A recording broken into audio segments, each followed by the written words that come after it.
See, the beauty, when it comes to procession away, I've been vindicated. When it comes to all these other issues, when it comes to the Kayole land, whether it is his name or in his company's name, I'm vindicated. Yeah, somebody is trying to do some housing estate, but they have not quite finished the details of that because he's supposed to do infrastructure using government resources. Atengeneze barabara, atengeneze substation for stima, and so forth. So these are facts. Corruption to high heavens. Even the few people that believe that he had a card, they have realized he has no card. And I'm happy the AU results, not because Raila lost, but William Ruto was proven that he can also lose a game that he thinks he can master. He had called Kalonzo Musyoka at that time watermelon. But I think he knew, because at times people call you what they fear they are. He knew he's a watermelon himself because it does not last for 5 years on one side of the equation. It's only that we've been kind to him. And I know, when I was in one of the houses of one of the operatives of Kanu at that time, Raila came for money. Money? Yeah, he came for money. Auctioning his supporters and brothers? Yeah, he came for money. The two individuals, it's better they're in one corner because they are just the two sides of a coin.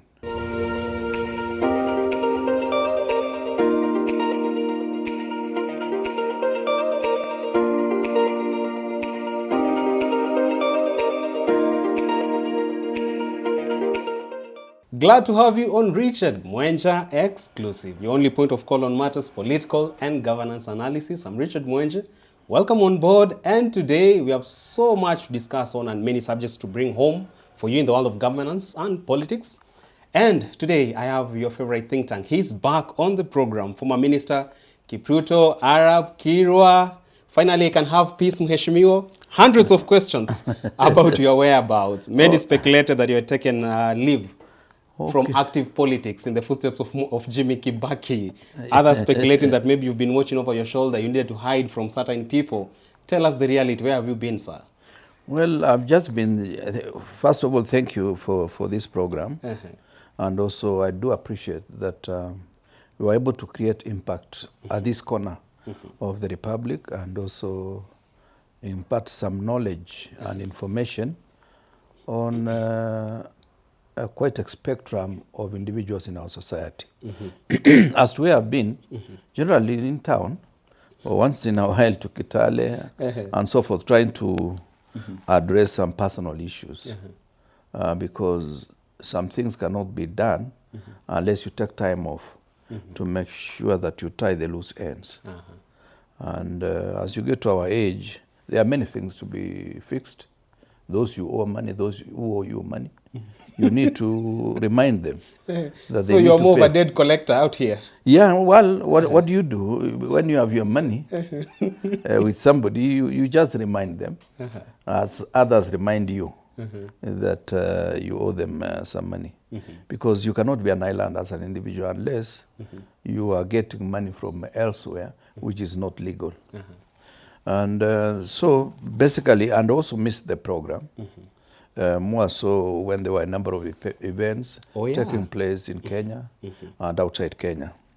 Although I was happy that I was not here in the month of February, because I had already foreseen our good Prime Minister Raila Odinga was not going to win.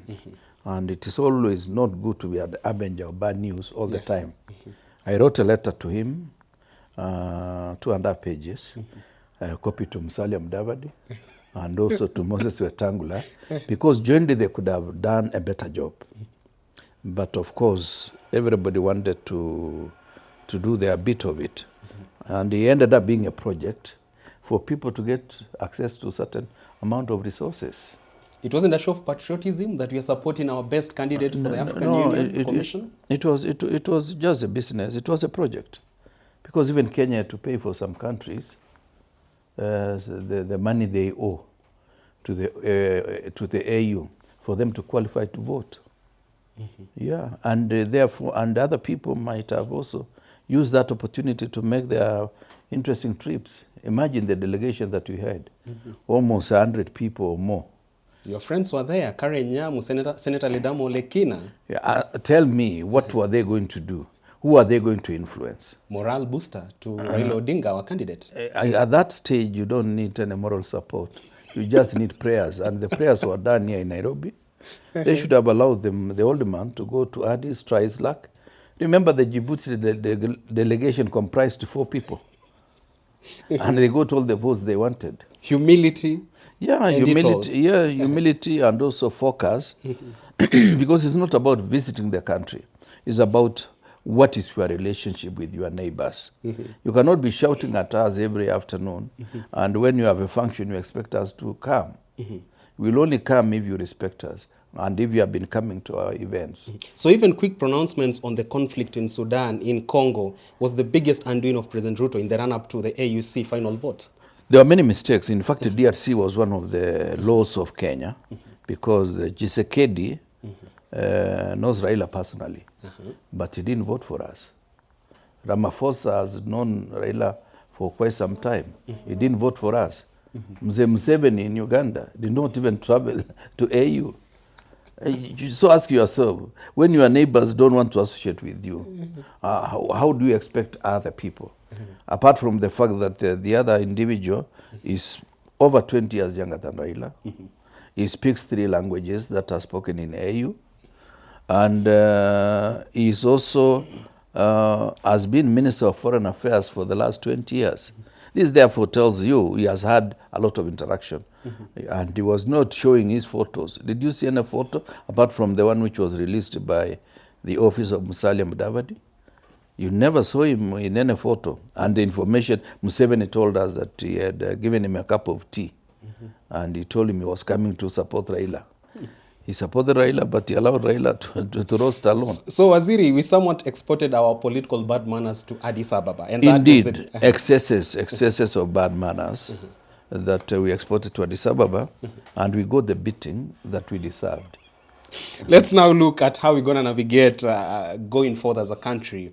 And you come in at the show at a time whereby we have witnessed the signing of the Memorandum of Understanding between ODM party and the UDA. Now they've come up with a 10-point agenda for this country. But Waziri, you've gone through the 10-point agenda. And I want to understand, don't you think that this is just the paraphrasing of the 2010 Constitution, looking at the issues that were raised in this MOU? Can we do with this without the MOU in the first place? I think the MOU is a precursor, either to a coalition between UDA and ODM. And all this is just window dressing. And some of them are some kind of additives to make it more interesting.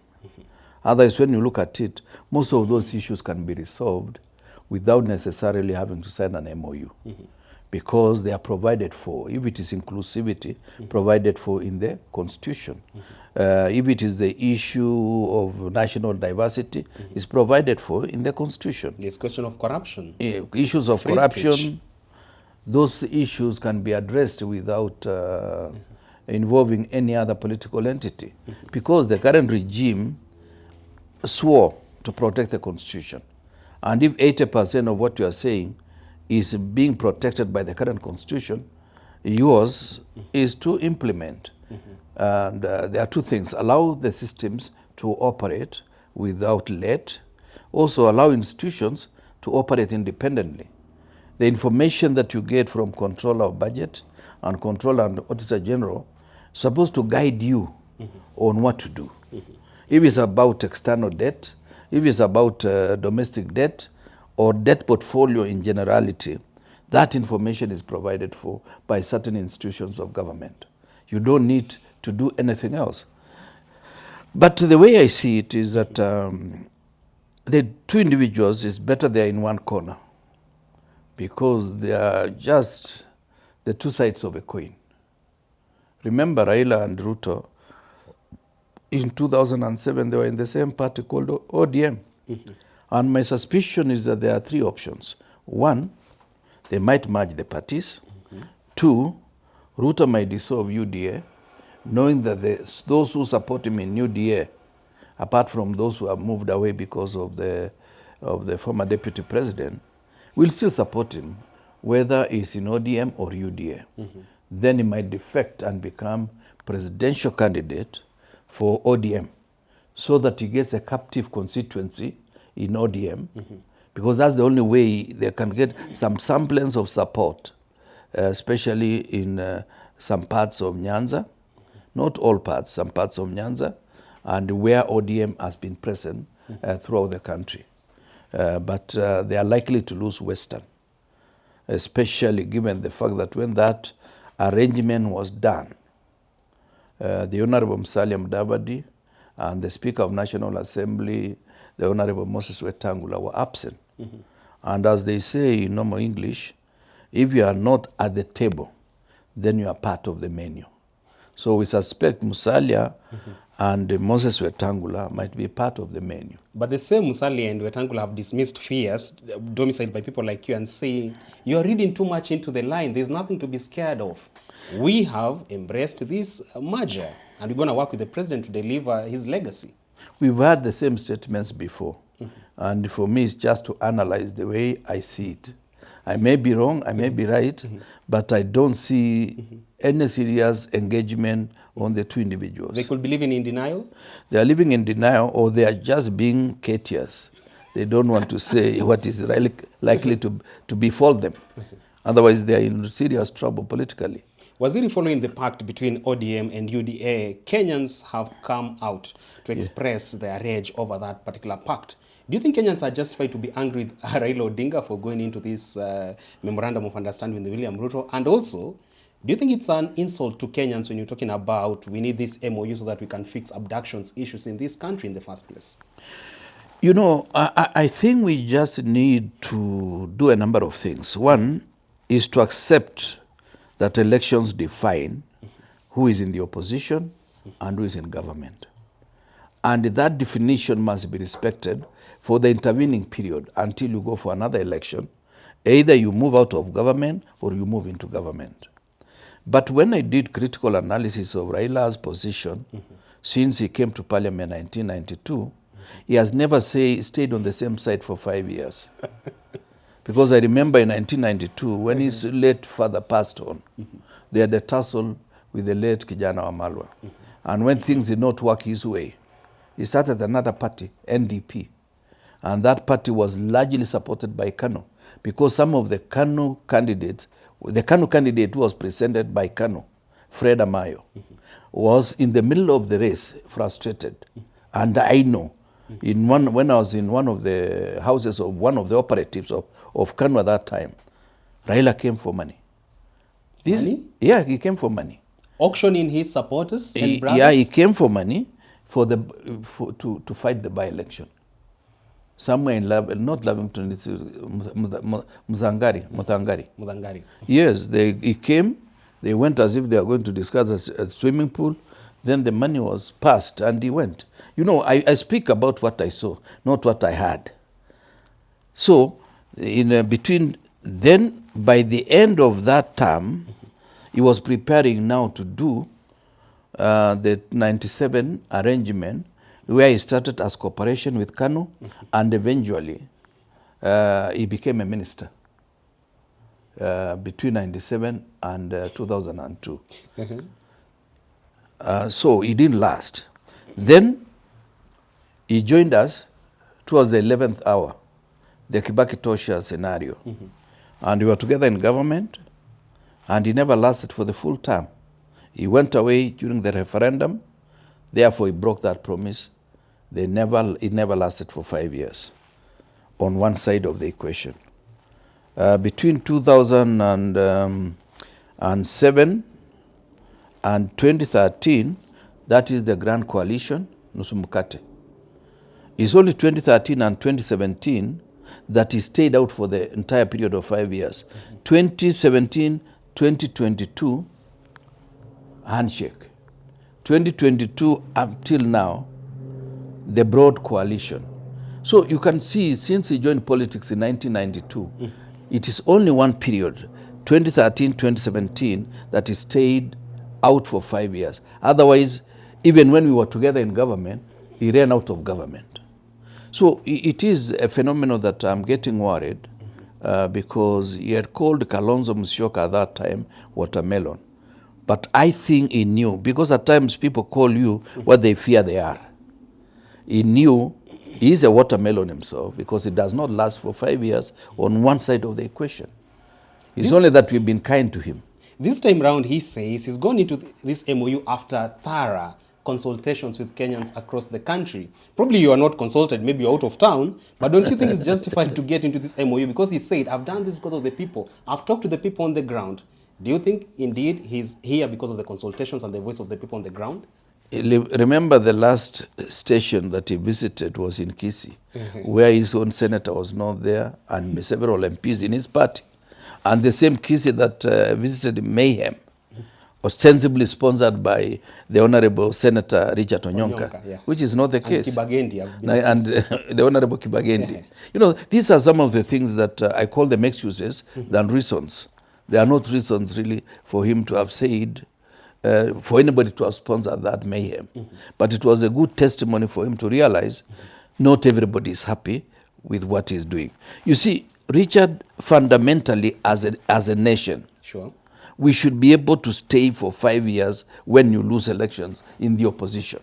We should be able to stay in government for 5 years. That's the only way it makes sense to the money that Kenyans use or the taxes Kenyans pay.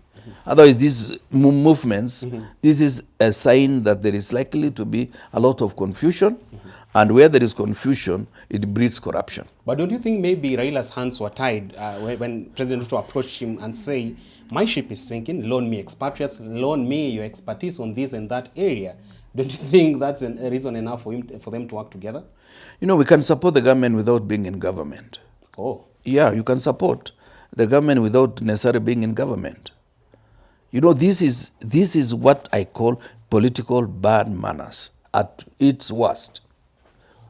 Because how else can you say you are in the opposition, then in between you are loaning people, experts? There are enough experts in UDA. There are enough intellectuals who are with the president, even before Raila started that rapprochement. So, you know, well, who is an expert among the people who are loaned to the president? Perhaps the Minister for Finance is an expert in terms of finance, but we don't know his management skills in terms of running a ministry. This is the first ministry he's running, and we are yet to do appraisal of his performance as a minister. You see, you can be a good engineer, but you may not be a good manager. So every engineering firm will have to look for a manager who fits the bill.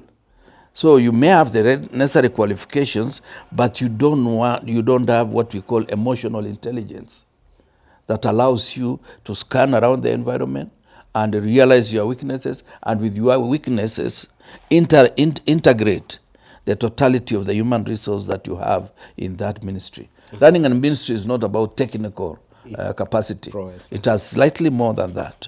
Rightly put, Waziri. Yeah. You've gone on record on this show telling us of your deep knowledge and training in industrial psychology. Yeah. If we are to pedal back to the KICC during the signing of this pact between UDA and ODM, you could see the body language of Edwin Sifuna. It was a bit off, and a few other ODM lieutenants. Very recently, during the popularization tour of this pact in Nairobi, Ruto was there trying to make people embrace their new pact. But even then, Sifuna was missing in some of these tours. Embakasi East Member of Parliament Babu Owino and a few other ODM lieutenants. Do you think not everyone is buying to this idea, even within the ODM camp itself? And why are they dragging their feet with regards to now taking a paradigm shift, saying, we're going to leave this party, we don't believe in this merger? You know, there are a number of challenges that we have as a country. We've really not matured politically. And I don't blame it on anybody. It is part of our politics that we looked at politics at the beginning of time as if it's an opportunity to amass as much as you can. It was not an opportunity to provide a service to the people of this country. And therefore, there are many people, I've told you before, in ODM that I admire. There are many people in UDA that I admire. And that shift is still, people are still looking for each other. I have this feeling that if the coalition that I'm part of was to be organized today, you will get some people from UDA coming to us or working with us. I don't like saying coming to us because we are meeting somewhere. There are many people in ODM who don't believe in this arrangement, and even there are many people in UDA who don't believe in this arrangement. As I've said before, the math that we do in politics is very interesting. 4 plus 4 could be 8, could be 10, but it could also be 6. What do I have in mind? The fact that Ruto got 7.2, Raila got 6.9, or call it 7.7. It doesn't mean Raila will transfer 7 and Ruto will retain the same 7. I have a feeling that Ruto will lose about 4 million voters who had faith in him in the last election, should he be the candidate running. Raila can only transfer at most 3 million people. So 7 plus 7 may end up being 6. And that will be a thorough beating for the president. Coupled with that, there is a population of GNC, those who are registering now. And of course, there is another 11 million people who had IDs but did not take voters' card in the last election. If all those people come together, Ruto will be lucky to get 30% of the votes. So much as we are seeing two of Kenya's biggest political infrastructure in terms of the numbers and popularity are now together, you still say that there is a quote out here which can flatten such a mountain? Indeed, because you see, people are not hostages of political parties. But the way that arrangement was done, we've held them hostage. You remember the kind of statements either of the side was making in the run-up to the last election. Raia believed that those who are supporting Ruto, that Raila is not a Christian, ni muganga, ni mzee wa kitendawili. A lot of violence. Yes. A lot of violence. Yes. That was also in the... Those are the issues that Ruto loaded on him. And on the other side, it was said Ruto is a thief, Ruto is a liar, and those things are still sticking. So now a liar is now with a muganga, or a criminal is with a crook. Who is better? You know, given those, I'm not the one describing them, but one was said to be a muganga and one was said to be a thief. Now a thief is with a muganga. Wanakangua nini? You know, that's the question we should be asking ourselves. I've also been at crossroads, Waziri, because recently, before this pact, we had the president during the mandamanos from the Azimio side say, this is the lot of violence, this is the biggest enemy to Kenya's progress, that is Raila Odinga, from the optics of President Ruto. In the run-up to the AUC bid, President Ruto says, this is the best candidate for Africa. And even when Raila lost, he says, right, Africa has lost the best knife in the cutlery to head this kitchen that is the African continent. So there is always a contrast. You say this time round, you take a paradigm shift the next time round. Have we cheapened Kenyan politics that we are just playing abracadabra on Kenyans? No, I think the issue is that Kenyans, they have believed their leaders far too long, and that's why they are questioning all of us, that who is reliable among these people. Because at the end of the day, if there is something that is suffering, is trust. There is a huge trust deficit among the people of Kenya on politicians. That's why at times they say, fagia wote. So some of us are not spared. We are part of the old flock that has always been in this town, and we don't seem to be offering solutions. But of course, some of us are untested because we have not been at the level of Raila or President Ruto.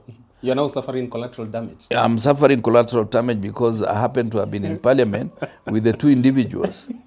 But we never shared the same vision. And you've also been the same party and even been the UDA vice chairperson at some point. I was the deputy chair.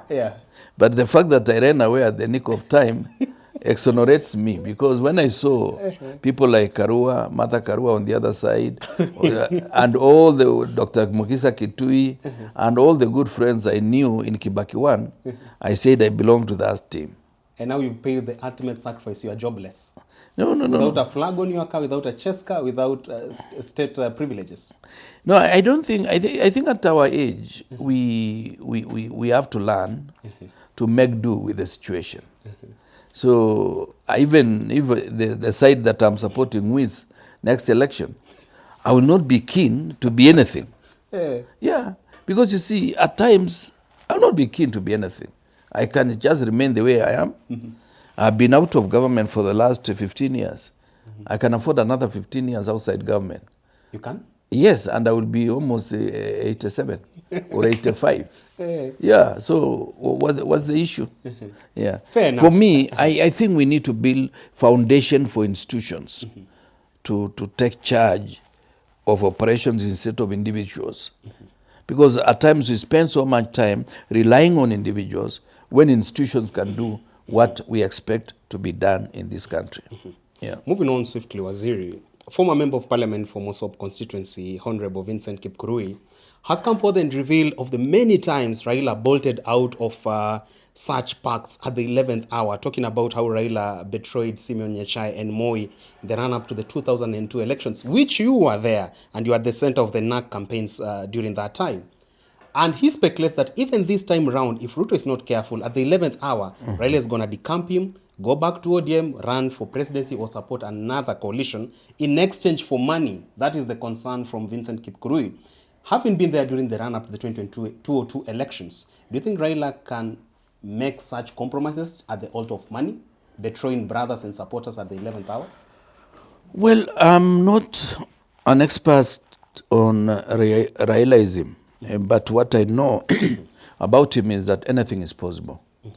He may be in the ballot in the next election, and there are two ways.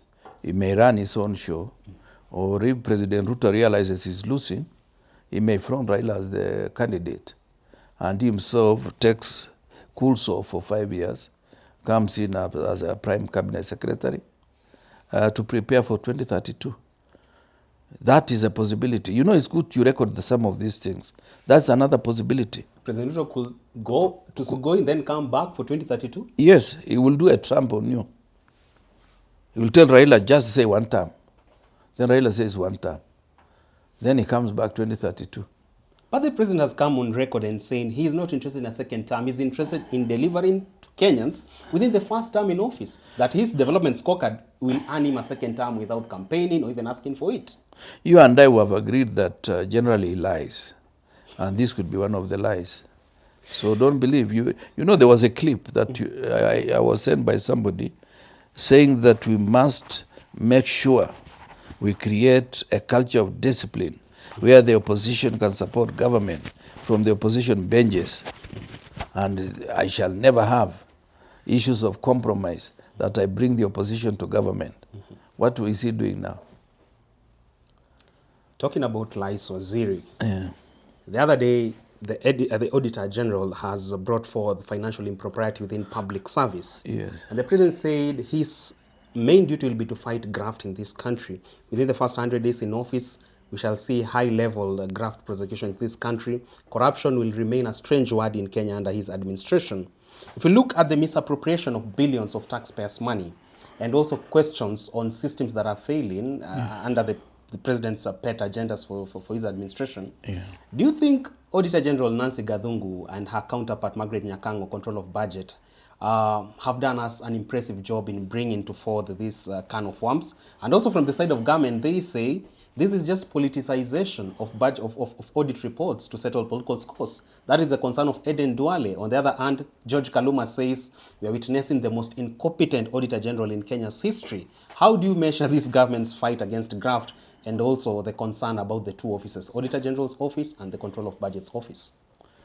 Well, those are constitutional offices. And if they have any, you know, an audit query does arise when something is not clear. And when it reaches a certain stage, if that matter is not resolved, then it qualifies now to be recorded as an audit query. So if the government has answers, they should have given them to the two offices in good time, that we've done this because of this, we've done this because of that, and these are the reasons why we did that. And if there are no reasons, it does not assist us listening to Aden Duale telling us a story that he should have told the controller of budget and the controller and auditor general in their offices, because they are not just writing from the blues. They are writing information that they have gone They want documents. Why was it done? Was there parliamentary approval? If there was none, what were the mitigating factors or reasons that made you not go through the procedure that is required? Basically, without really spending a lot of time talking of what audit is, an audit is a situation arises when you are not able to resolve an issue that has gone against the procedure. Because if you do everything according to procedure, the Auditor General will just say these are everything is okay. They will give you a verdict that you've done well, and therefore there are no audit queries. So any audit query you see, it is a product of misdirection of resources or misapplication of resources. Basically that. It is not anything that somebody can sit in an office and write a report against an individual or in favor of an individual without reasons. There are enough reasons. And of course the auditor will lay the issue there. It will go to Parliament. Parliament will discuss and make recommendations. What is worrying me today is that the level of theft, not in central government, even in county governments, and even at the constituency level, is so humongous that if we don't watch, this country will collapse sooner than later. Sooner than later? Sooner than later. You find somebody goes to Parliament, within no time, he has built a house like this in the constituency, in Nairobi, and several other places. Where is that money coming from? Because I know 1 million shillings for a member of Parliament or 751 is not enough to do the things they pretend they are doing in 5 years. So we have a problem. The loan they take is supposed to be against their pay. And therefore many members of Parliament, to speak the truth, by now they are not earning more than 100,000 directly, unless they have other sources of income. So Waziri, with regards to the concerns about the two offices, so when Kaluma ranks Nancy Gathungu as the most incompetent Auditor General in the history of Kenya, is Kaluma trying to do rent seeking by accusing the Auditor General's report, or he could also have some sense of truth in his concerns? But if they have an issue, they can just bring a substantial motion and discuss the character of the Auditor General, or take her through the due process. When at times what is he basing? How many controller and Auditor Generals does he know that we have had since independence? Because he should be telling us, like DG Njoroge stayed for almost more than 20 years or over 30 years. He did the entire Kenyatta 1, he did Moi regime, and I think he retired during the period of Mzee Kibaki. So how many have we had? So to say that without really basis, this is character assassination, which is also something very bad with us Kenyans. When somebody says something that is against you, instead of looking at the issue, you look at the person. And is Honorable Duale doing the state's bidding by now saying we are politicizing our audit reports to settle political scores? Between who and who? Those are officers of government, and their offices are protected.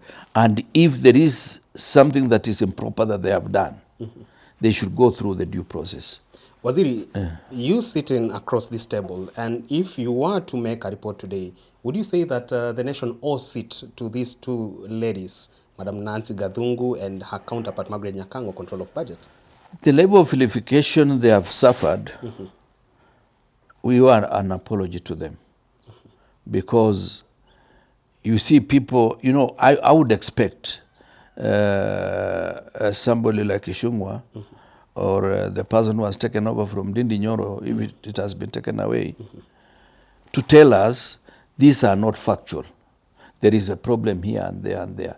But you see, Duale, when he did run accounts, Kaluma, I don't know what is his training, I don't know. Yeah. He's just, most of the articles you see Kaluma doing is just creating tribal animosity. Yeah. They will start looking at her Nyagango that, okay, this one is supporting Matiang'i, and possibly they have never talked with Matiang'i. Onasi Gadungu is supporting Manyora residents. Manyora, yeah. Because if we tribalize everything in Kenya, that is where it is dangerous. Today, I should expect, if I was running against Raila, even a Luo to be chairman of Electoral Commission. Because he's a Kenyan, he qualifies. Why don't you give him the job? Because why do we think that it is somebody from another tribe who will be not the tribe of the candidate?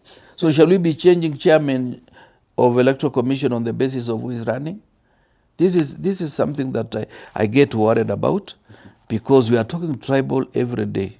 And that's why I restrain myself from making everything look tribal. Let us allow institutions to operate, and that's the time the issue of which tribe you come from will not be important. You know, the last time when we were young, any letter you wrote to government office, you would get a reply. In good time? In good time.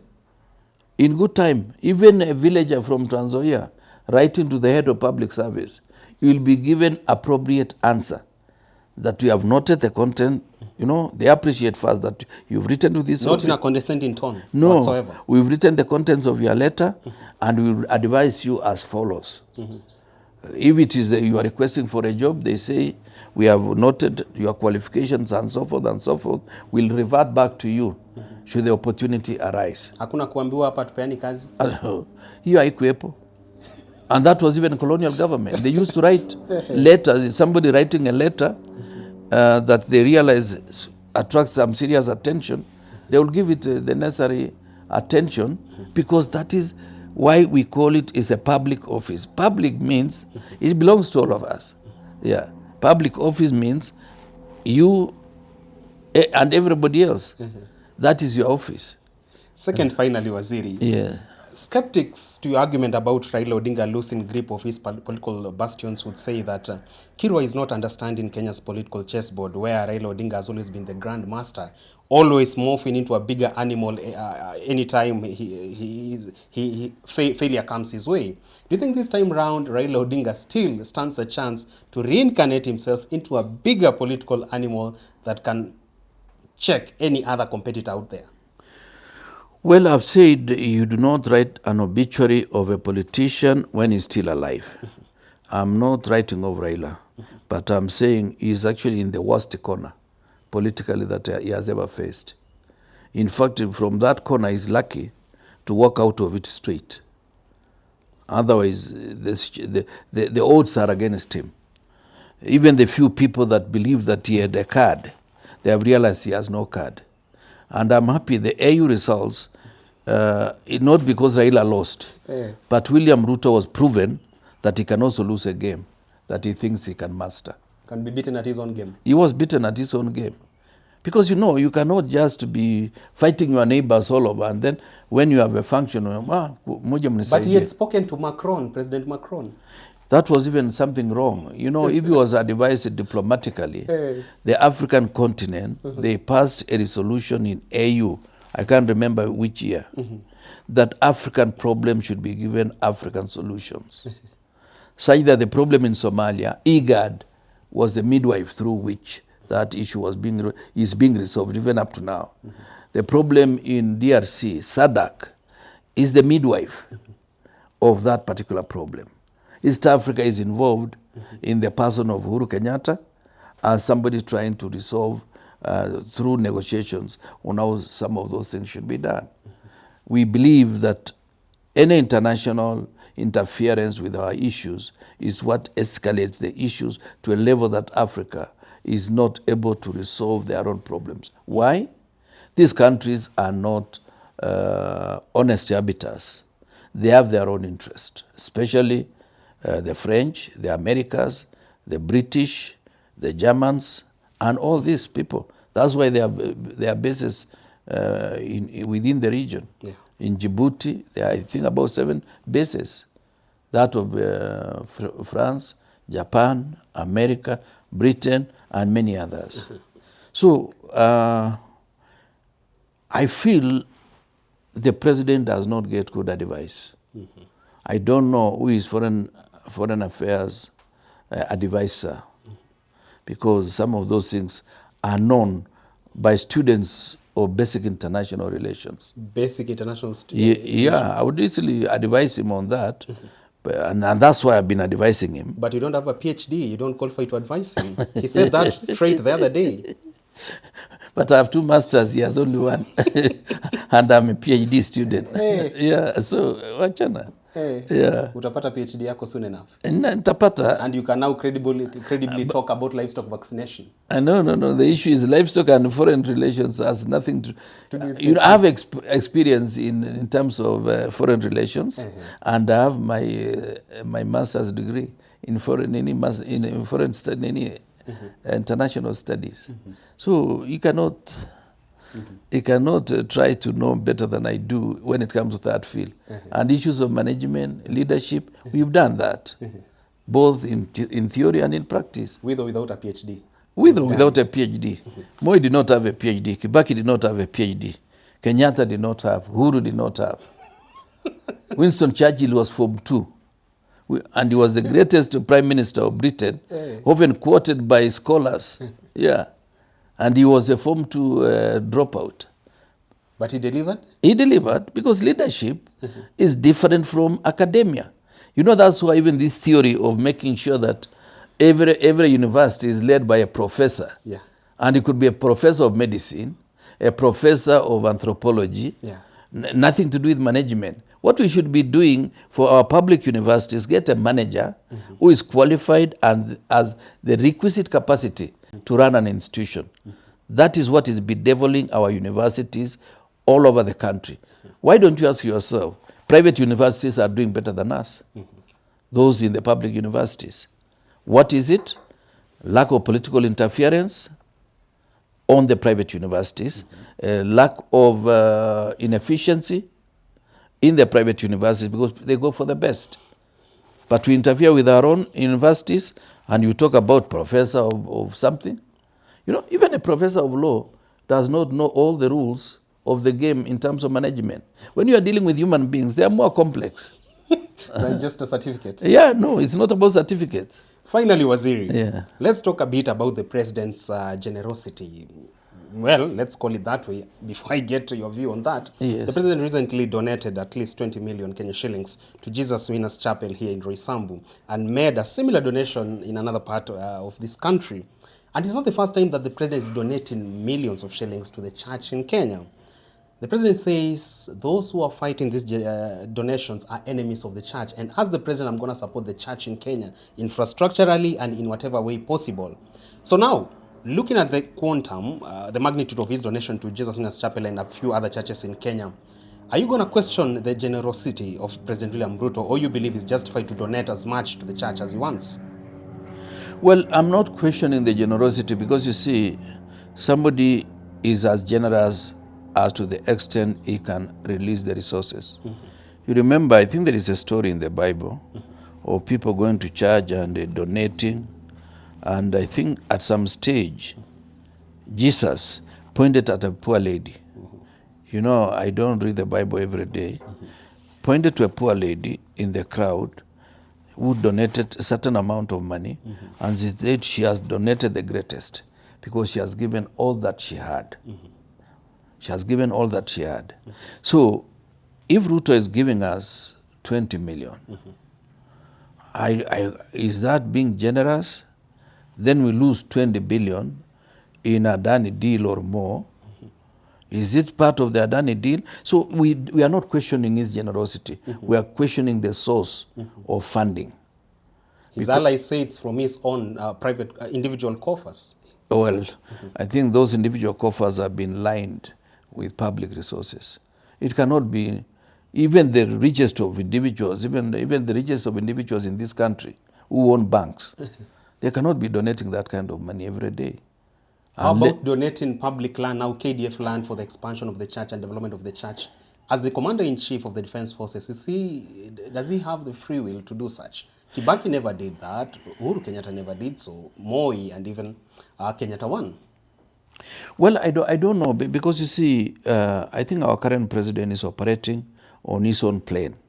So I will not want to judge him on that, but just to give a word of caution, that at times when things are public, because you see, even military land does not belong to the military per se. It belongs to the public. And therefore, the public should be involved in that particular decision. Yes, it used to be done, like many DC lands were parceled out to individuals. Many government forests were alienated and allocated to individuals.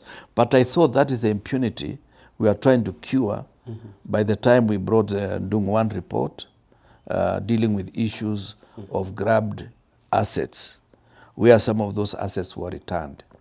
It will be useless when another commander-in-chief comes and reverses that position. Because you see, if you have the ability, because you are the commander-in-chief, to allocate this room to Ryan, tomorrow if I am the commander-in-chief, I also have a right to reverse the decision that you took. Just like the parcel of land somewhere, I think in Kayole, that the immediate former president had almost assigned it, gazetted, for public use. When he took over, he reversed that and is a beneficiary of that parcel of land. Somewhere in Kayole, I think about 1,000 acres or so. For private selfish interest? Yes, for him, for his own interest. Why are you always quick to bring up the name of the president when it comes to grabbing of public land? Does he have sticky fingers when it comes to handling public resources, especially land? I don't know. The last time I saw the fingers were okay, but when you are away, it might be, he must be touching somewhere.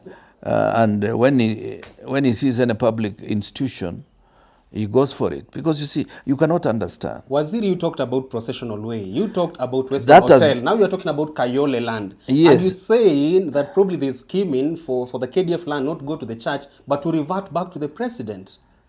You never know. Because you see, when you alienate a piece of land, let's call it even 20 acres, in the process of the other person getting the title, you don't know subtitles that can be given to Ryan and other people. So the moment you alienate a piece of land from public, you never know how many titles will arise out of that. It may be the first title, which we'll be calling the mother title. Then there will be subtitles of the mother title. And you don't know how many people will benefit and who those people are. So the best thing, and this is what Kibaki did. He never wanted to hear anything about land, that there is a piece of land here. It used to belong to a certain Muindi. The Muindi went away. This is now, it has been there. It's supposed to revert back to government. The lease has expired. And the lease has expired. He will tell you, if it's reverting back to the government, are you the government? So if it's Kenya Prisons land, it belongs to Kenya Prisons. Yeah, Kenya Prisons. And at times, this issue of titles came in the other day because people are grabbing public institutions, even the parcels of land belonging to schools. Look at even Kitale Academy in Kitale. Somebody took about 15 acres of Kitale Academy because he was the vice chairman of the academy, and he knew this academy does not have the title. When he was processing the title, he allocated himself 15 acres of the total land of Kitale Academy. So these are facts. You see, the beauty when it comes to possession away have been vindicated. When it comes to all these other issues, when it comes to the Kayole land, whether it is his name or in his company's name, I'm vindicated. Hey. Yeah, somebody is trying to do some housing estate, but they have not quite finished the details of that because he's supposed to do infrastructure using government resources. Atengeneze barabara, atengeneze substation for stima, and so forth. So these are facts. Corruption to high heavens. We don't know. So when it comes to speaking about corruption, should the president tell it to the birds? Well, we sympathize with him because, you see, I think the system has either taken over from him or him and the system are already meshed. Yeah, at the hip. Tied at the hip. At the hip. Never know. Well, there you have it from the renowned think tank himself, former Minister Ruto Raila, and proud son of Chirangani constituency. He's back on the program. You had missed him, but now he's here to stay bigger and better. Time now for Heroes Corner with Honorable Kipruto Arap Kirwa Senior.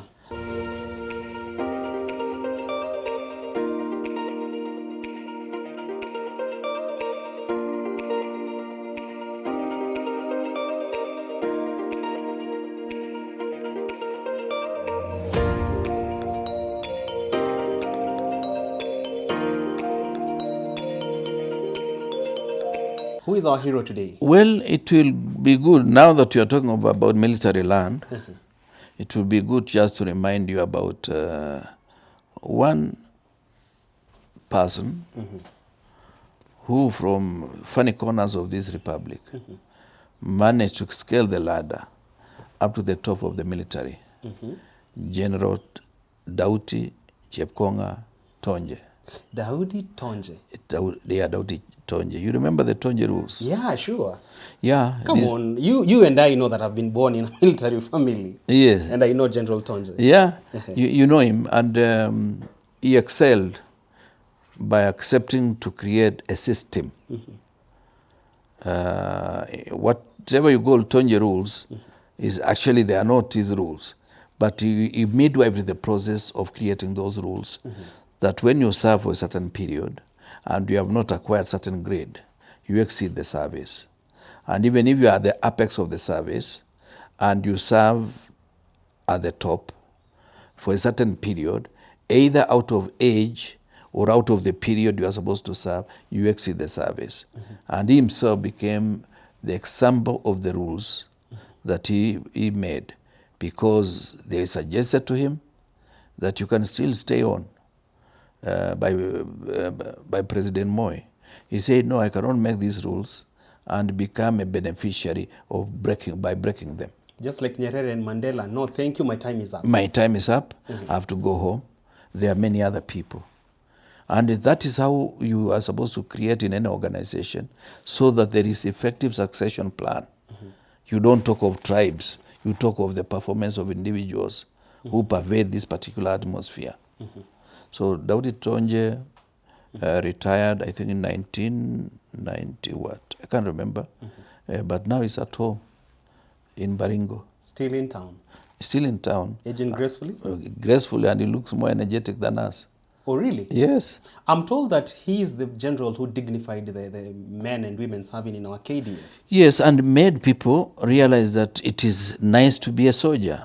Yeah, because at times some of these jobs were taken, that is for people who have not qualified highly. Tonje got the first division. I don't know whether it was Shimola Tewa, and the first division was like, you are the top of the, we are the top of the top. And therefore, he could have proceeded to academia, but he said, I'm going to be a military man. And he was one of the senior officers at Independence who were trained here and abroad in various institutions.